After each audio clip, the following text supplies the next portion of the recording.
Well, it's a terrific thing that all my belongings fit into 2 travel cases. Otherwise, I fear I wouldn't have survived all those stairs. I say, at hospital, you never mentioned that the room you were letting was on the 3rd floor. Had I as many belongings as you, it would have taken at least a week to drudge myself up and down.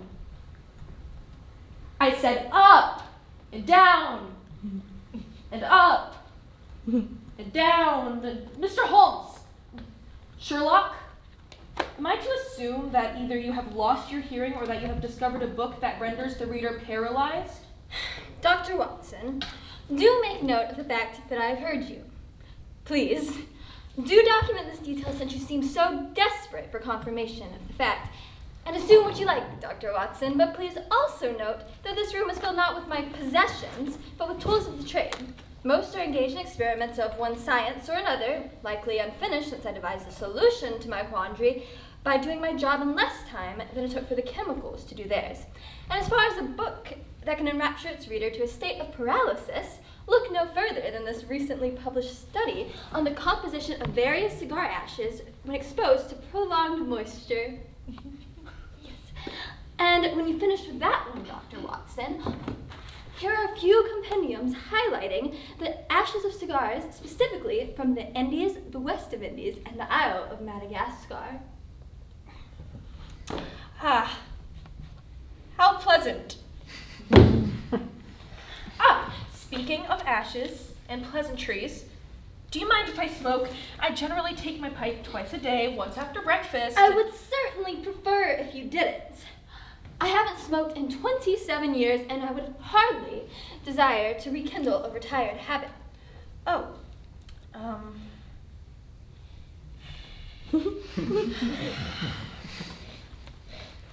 very well.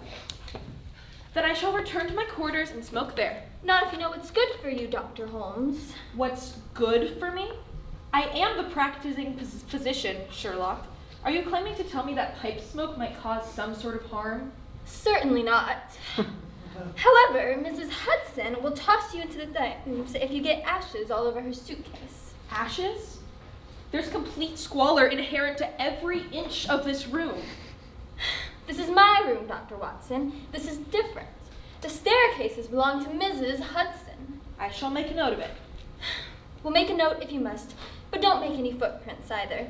Mrs. Hudson is quite loathsome after a sweaty Sunday of scrubbing stairs.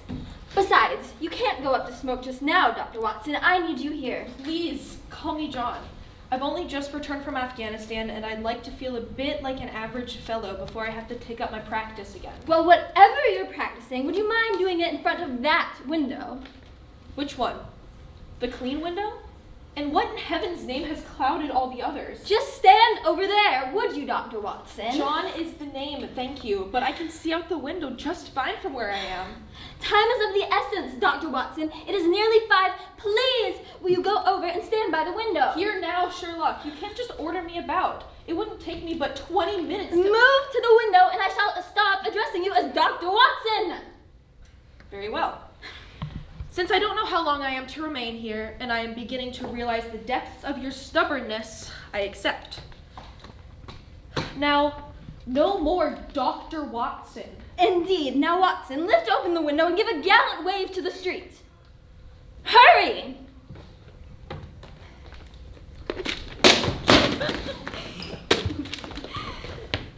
What the devil? I've lived here for all of an hour and people are already throwing things at me. Thing, not things. What does it say? What does it say? It's a brick. It doesn't say anything. As I expected, Watson. You expected? A brick is thrown directly at my personage, and you expected it to say nothing. Really, Sherlock? With all the haste you made trying to get me to open the window, one might assume you expected the brick to be thrown. At last, you're finally catching on, Watson. Catching on? I caught a brick, nearly in the head. I do know that much.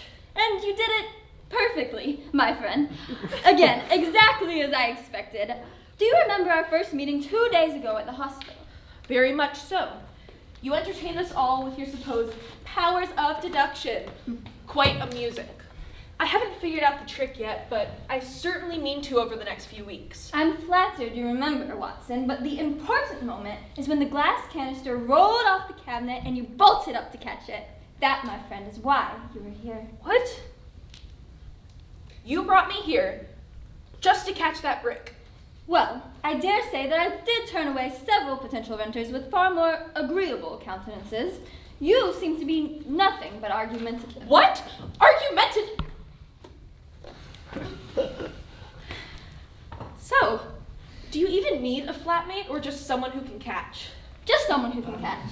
Forgive my ruse, Watson, but you have delivered in spades. Besides, the hospital was asking me to pay for all those broken canisters, and I was very relieved to find someone who finally caught it. No surprise that you turned out to be a military man. Watching you out the window just now was like watching precise, machine-like clockwork. Clockwork? You checked your watch just before it happened. You knew exactly when that brick would be flying up here. You could have told me. Watson, if I would have told you that a brick would be heaved at you with great velocity from outside the window, would you have gone anywhere near it? Most certainly not. And so you have answered your own question, Watson. Very well.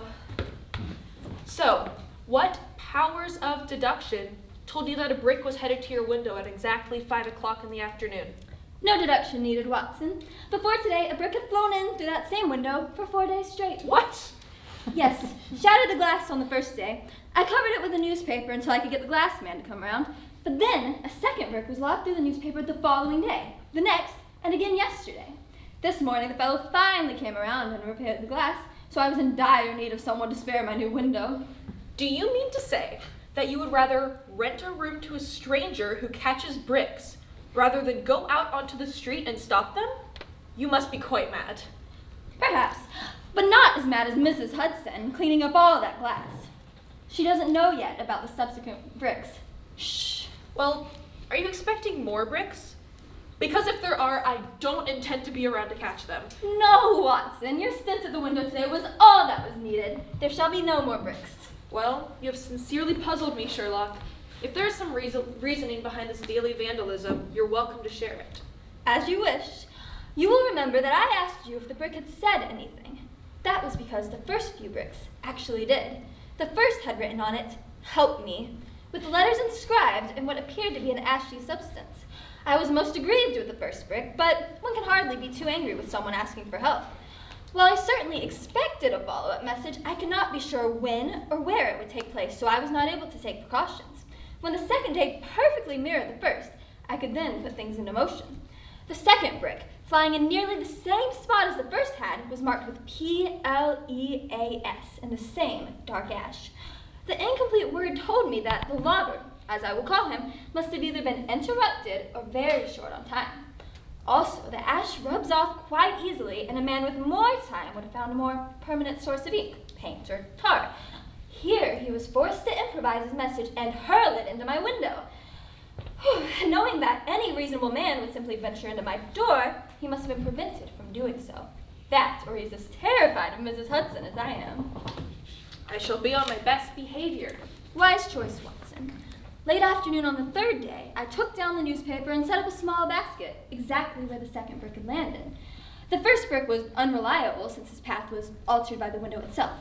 Once again, it was a perfect throw, and the brick landed squarely in the basket. On it was written B-R-A-N-D, in the same ashen letters. Brand?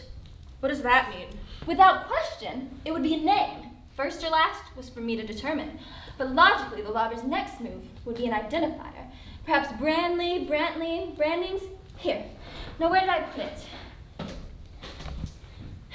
Look at the letters. On each brick, the letters spell the width. Help me spans the first brick, completely, from one side to the other. Please had just enough room left for the missing E at the end.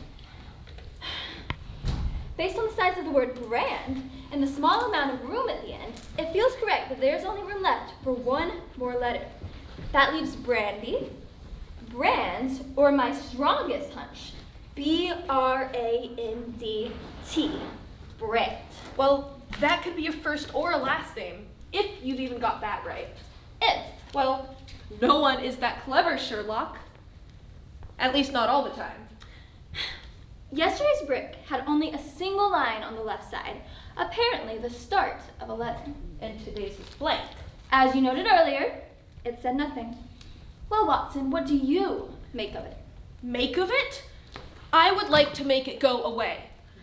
Getting nearly smashed while hanging out of a window is more excitement than I care for. But since you clearly want a good laugh, here's what I think. This Brant fellow, if you got his name right, owes money to a group of street toughs. Say that they've given him some good beatings for a while, and now he wants help.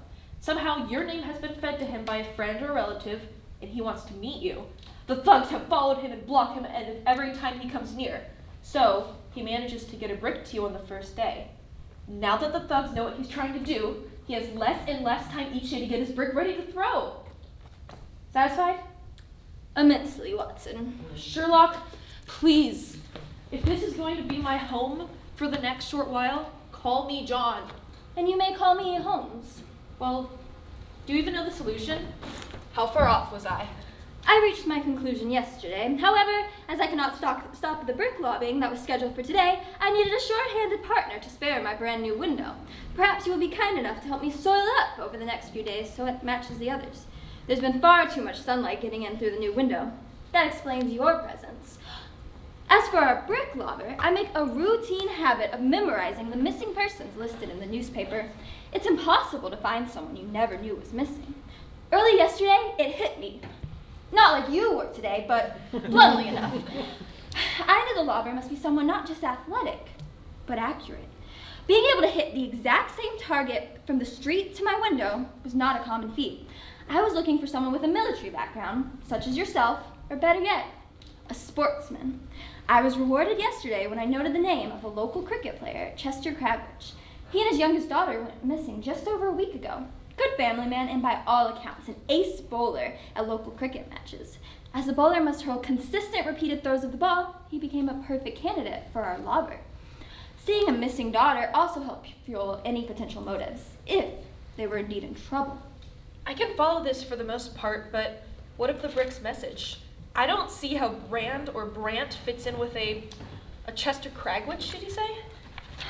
Once he was listed as missing, I did some loitering about and asking around at Mr. Cragwich's home and his usual haunts. 2 hours in, an inebriated man at a tavern mentioned that he had seen Mr. Cragwich down by the docks doing the same laboring job that he was, and that their shared paymaster was a certain cruel oaf named Jensen Brant. Having set my brick basket in place at home, I discovered and followed Mr. Brant as he rode his coach, to my surprise, all the way to Baker Street. He parked just down there, gave his horse a pat, and exited into the flats across from us. He carried a large bouquet of flowers and returned with them shortly after, but not before the driver of the coach leaned over and lobbed up the now 4th brick directly into my drawing room. So the driver of the coach is our missing cricket player. Yes, and I've confirmed that his daughter is being held to help keep poor Chester in line. On the first 3 days, Mr. Brant's young lady must have met with him and given our lobber some time to write out the messages. The ash was from Mr. Brant's own pipe. And the bricks?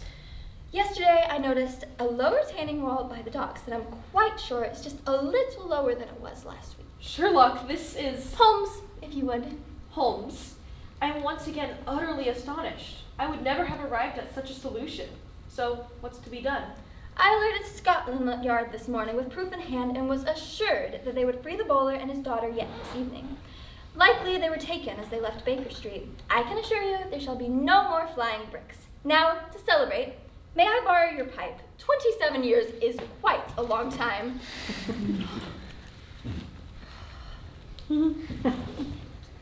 But, Holmes, I don't understand. If you had arrived at your conclusion yesterday and anticipated only one final brick, why did you need to wrangle me into all of this? You would prefer that I trust my brand new window to the reaction time of an exhausted 60-year-old housekeeper. Could have done it yourself. Possibly, my dear Watson, but what fun would that be? I have half a mind to go jot down some notes and chronicle this whole episode. Think about that. Once word got out of your little mind games, we might have throngs of people up and down these stairs every day. We could make you the most famous man in London. No, Watson, that is quite the opposite of what I want. I don't even want that. Throngs of madmen going up and down these stairs, not on my watch. I clean that up every day. Muddy feet everywhere. You just keep your trap shut and pay no mind to it.